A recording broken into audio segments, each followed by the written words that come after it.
Rumah Inina Alit Sutama, warga Banjar, Dinas Bias Lantang Karer, Desa Purwakerti, Abang Diamuk, Si Jago Merah, Kamis 12 Januari.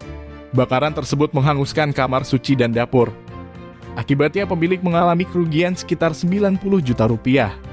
Naasnya lagi, pemilik rumah terluka akibat terkena serpihan kaca.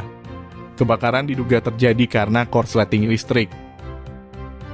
Menurut salah seorang warga IGD Juliantara, peristiwa terjadi saat pemilik rumah sedang tertidur lelap. Salah seorang anggota keluarga sempat memukul kukul bulus di Balai Banjar, sehingga semua warga berhamburan keluar rumah untuk membantu memadamkan api, sembari menunggu petugas pemadam kebakaran dan penyelamatan Karangasem.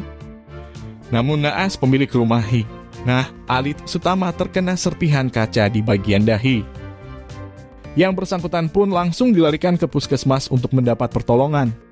Kepala Dinas Damkartan Karangasem Inyoman Sikingurah mengatakan, untuk menjinakkan Si Jago Merah, pihaknya mengerahkan 4 unit armada damkar dengan menghabiskan sekitar 8.000 liter air.